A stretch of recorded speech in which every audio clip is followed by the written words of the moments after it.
What's going on, guys, and welcome back. So we hit our 5K mark, so huge milestone for the channel. Thank you guys so much for that. We did like kind of a quick pop-up giveaway because it felt like 5K was just, you got to do something for it, right? I'm making a commemorative playmat for it. You can see it up on the screen right now. It is Mim versus Merlin right in front of the old cottage, and we got all their characters that are available at least right now in the game. We even have this squirrel on the goat's back. But anyway, so we're gonna give away 3 of these playmats. All you have to do is comment on this video down below, be subscribed, and like. So like, comment, and be subscribed. Pretty easy. 3 winners. We'll do next week, one of our videos, we'll reveal the winners in that video. We'll spin the wheel. We'll come over here. And again, we're going to have 3 winners. You cannot win more than one. You cannot gain additional entries by commenting more than once. Please don't do that because I have to go through and check all of that. So if you're doing it, it makes it much harder for me. And if you do it intentionally, and I can usually tell, like if you spam comments in there, I will remove all of your comments. All of the details aside, we also have our 5,500 subscriber giveaway where we're giving away a case. Yes, a case of set 7. Early March is the giveaway date, or is the release date. If we hit it way before that, which I mean, we're already into January. Are we going to hit it within 2 months? I think we have a chance to hit it within 2 months, or we might hit it a little bit into the format, which is fine. 5,500 subscriber case giveaway, sealed case, 4 boxes, untampered with.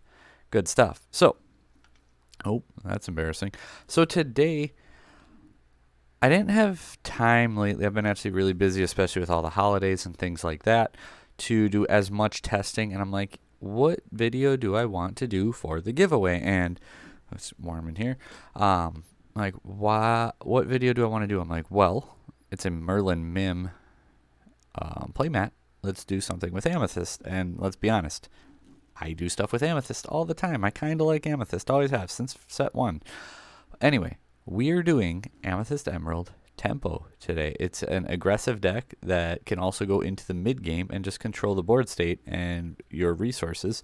It's really fun. I think it's really competitive, and we're going to talk about some matchups now and go over that. In the Popsicle matchup, how do you handle this matchup? You try to win early with your merfolks on 1, Banzai's on 2. Try to get apply the pressure to your opponent.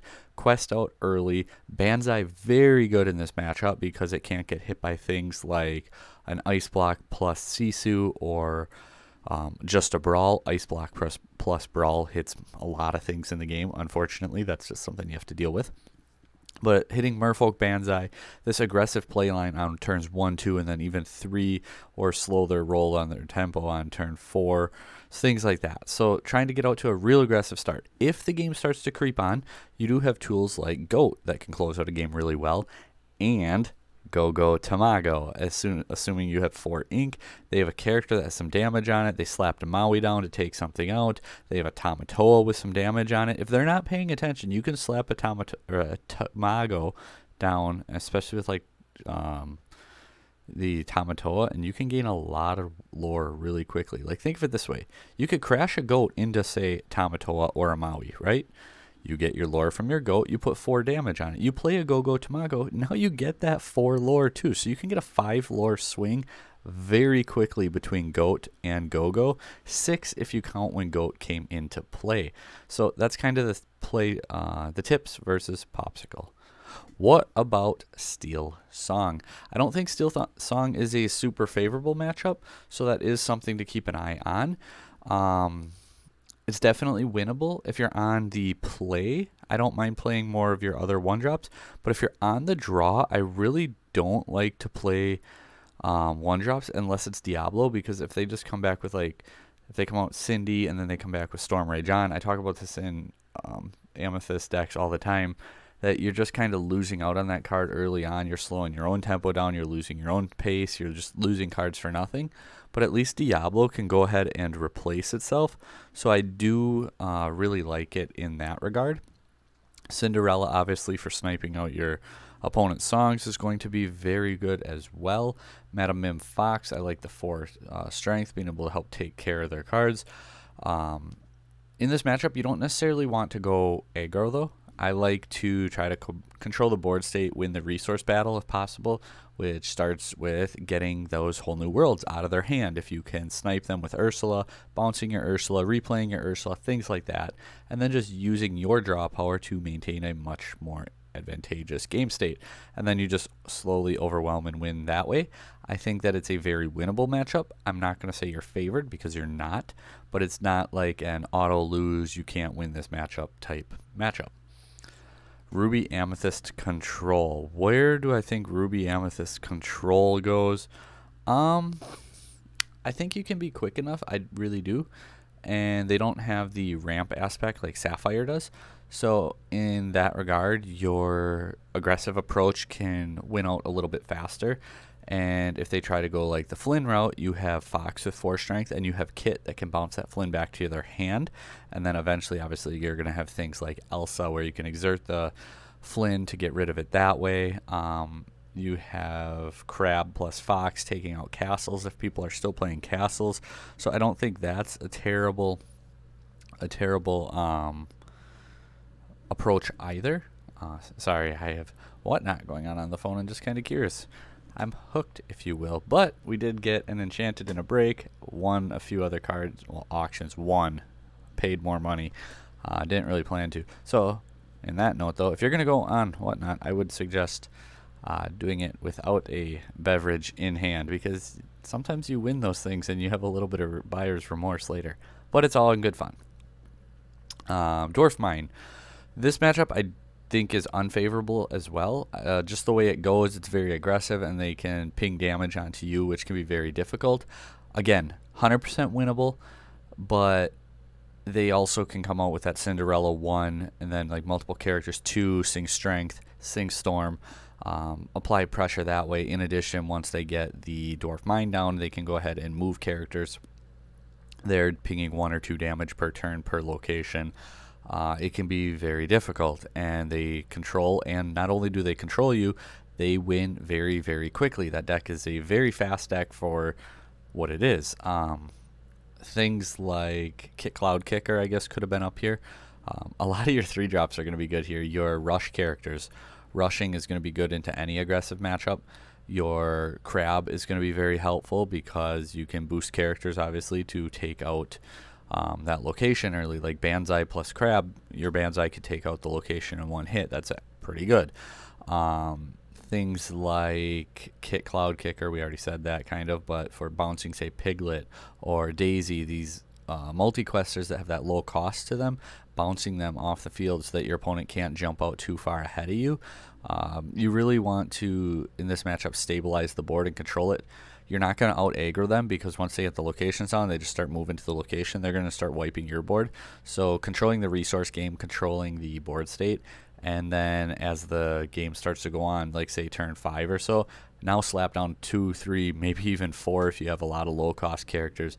Flood the board at that point, because they don't play things like Grab Your Swords or Big Tink to where they're going to be able to challenge your whole board. Control the board state, turn like 5, 6, then you push the gas pedal down and try to close out that game quick if you could slow their roll in those first 4 turns.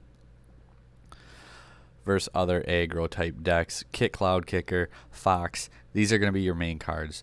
Chernobog Followers also going to be really good for just taking out and trading with characters better. I don't like it in the Dwarf Mine deck that much unless you get it on turn 1, because all they have to do is move 1 character there to the mine, and then they can kill your followers. So for that reason, I'm not huge on followers in that matchup, especially once they get a mine down or they have 4 ink and can play a mine and move to the mine all in the same turn. So I'm not as big on followers in that matchup, but versus other aggressive matchups, the 2 strength I do really appreciate, and you have other mid-game cards like Genie, Rabbit, Friends to be able to draw your cards and control your resources that way. So that's kind of how I approach it. Fox, Kit, these 2 cards are just invaluable in this matchup. Which brings us to, come on, the deck list. It does come in under $200. $180 is not that bad for a competitive deck. We see our cost curve very high in the 3. Got a few 7s there where we peak out, but definitely high in the 1, 2, 3. 16 uninkables, right kind of at that high point that I like to go. I don't really like to go a whole lot higher than that. 12 1-drops. So Diablo, Chernobog, Merfolk, and Clarabelle. Clarabelle is there not just for shift lines, but also because, spoiler alert, the item removal actually can come up and be really nice too in niche scenarios where you play her, pay 2, banish chosen item. Nice, very good option as far as turn 3 and on, which, let's be honest, most of the items that you truly have to worry about come in a little bit later. Obviously Popsicle early, but that's neither here nor there. Curse Merfolk, you want that aggressive approach early in some matchups, so being able to have 4 of them so you can see it early, see multiple. Sometimes I don't mulligan for multiple, but some matchups it's not that bad if you see them. I went for the strength aspect over the guaranteed draw aspect, so I went 4 Chernobog, 2 Diablo. Turn 2, or I should just say 2 drops then. We got 3 Snake, 3 Banzai, 3 Tamago, and 4 Ursulas. Ursula's getting that hand knowledge, hitting those songs, being good in just your worst matchups, being those Amber Steel decks. They're very pesky. Purple Steel also, getting those Steel songs out and just getting that hand knowledge, and then you can really win against any deck. I truly believe with the deck. Go Tamago, it gets better and better as the game goes on. You don't really necessarily want it turns 1 through 5, even 6. It's more like a turn 6 through 9 card. With how much card draw you have, I felt like 3 was plenty, but especially with the bounce package too, I don't see any reason to play the 4. Keeping the uninkable count down a little bit, we got 3 Banzais, so we got 7 uninkable multi-questers early on. I felt like that's pretty good, especially if you're mulliganing for some of them. I think that it's plenty. I didn't want to completely cut Snake, but we did cut 1.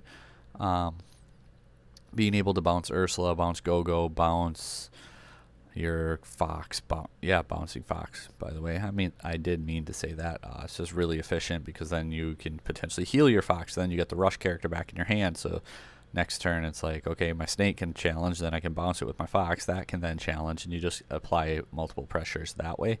But otherwise, 2, bouncing your Merlin, bounce your Crab, bouncing your Kit, bouncing your Goat, bouncing your Genie, bouncing your Rabbit. Pretty much bouncing anything in this deck is decent. Like, Diablo and Chernobogs are 2 that you don't really get any benefit out of aside from them not getting challenged. Otherwise, like, everything kind of has uses to bounce. Genie, I needed the 1 spot, so I cut Goat down to 3. It's something I've been doing for a few formats when I need the space. And works pretty good. If you see Genie or Goat early on, he usually becomes ink anyway. So cutting that hasn't I should say really affected too much, especially because late game Go Tamago kind of suffices in that similar role where you can get that guaranteed lore before your opponent can interact with it. Otherwise I do really like I do really like a 4-4-2 ratio on Genie, Goat, Rabbit. Ruby Amethyst, I do that too. Just it feels really clean in what they do. Obviously, your Rabbit has the ability to draw on play and on leave, but Genie being evasive and questing for 2 just is so good, and the 4 willpower too. Then we have our Belle, the first of our 5-cost characters. We got 2 Bells and 3 Elsas. I started doing this because it's like, at first I was mandatory 4 Elsas because you play your Genie, they play a Genie, you play your Elsa, you exert their Genie, Genie and Elsa go into their Genie, right? You take it out. But playing and seeing Belle, and I'm like, I've always loved this card, and seeing it have such a good place in the utility, and I'm like, that is actually really nice. Like, because now very similarly, you can Genie into Genie, deal 2, play Belle, move your 2 to their Genie, and now their Genie's gone, your Genie has no damage. In addition, just any other scenario, or just like Belle moving or stacking damage from one character to increase it onto another one to pair up with like your Go Tamago, things like that. It works really, really nice. Belle has been putting in so much work. The 4/4 body too is very strong. Elsa's 5 defense comes up quite a bit. And then we have our heavy hitters. They're both inkable, so that's why I don't mind playing 3 7-cost cards, because they're both inkable. Clarabelle, obviously getting you the resources. She's just a 5/6 is insane. Getting you the draws, though. And then Ursula kind of forcing your opponent to play around her some way, whether they have to hard cast their songs or they just have the 4/7 body that they have to deal with. And also when she quests, you get to exert a character, so she does apply a lot of pressure to them, especially questing for 3. We do have that Ursula shift line, so I really like her. I actually had a game at locals where my opponent was top decking. Sorry, Kyle. And he was top decking, would play a card, but I'd quest with Ursula, exert his card, challenge it with something else, and it just had him stuck in a loop. And I had obviously the better board state, and he did not last very long at that point. So it was very good. She put in a ton of work. I really like Ursula right now in this format. And then lastly, we got our 4 friends on the other side. Sometimes it does actually get cut from Amethyst Emerald, and it's kind of weird. I'm not ready to do that in this deck yet. I think that it's too good. Drawing 2 cards, especially singing it feels way too good. Play Rabbit, play Genie, next turn sing Friends. Just gets you so many resources. The game is all about resource control at this point, so drawing 2 cards is going to be really strong in any format. And then Mother Knows Best. This actually works out really good. Like if you hit Merfolk, Banzai, Mother, Kit, stuff like that, or even Merfolk, Banzai, Kit to bounce, next turn Kit sing Mother Knows Best. Like you can control that early board state so quick and jump out on your opponent crazy fast, and be like in a position to go up like 12-0 like nothing, and it's really difficult for your opponent to come back from something like that. So I will continue to work on the deck. I'll probably post in the community tab the results, a picture of the results breakdown, because I'm not going to do another video when testing's done. I just don't think there's a point to it unless the list drastically changes, but I truly don't think it's going to. And this is a deck that I truly actually might take to set championships. I'm unsure. Ruby Amethyst is probably leading the way, if we're going to be honest. At least if I can go get my promo at the very first one I go to. I don't care about chasing a stack of promos. Once I get one, I start to play fun decks at set championships, or different decks. Not necessarily fun, but I really want to take the Purple Steel Location deck to one and see if we can't get on a promo with that too. Would be pretty cool. But anyway, guys, thanks for watching. Don't forget, comment down below for the 5K giveaway playmat. 3 winners. We'll reveal it in a video next week, so make sure you subscribe, because you have to, and hit that notification bell so you don't miss that video. You want to see if you won. And then 5,500 subscriber giveaway. If a playmat's not enough for you, is a case of cards good enough for you? Thanks for watching, guys. Until next time, take care.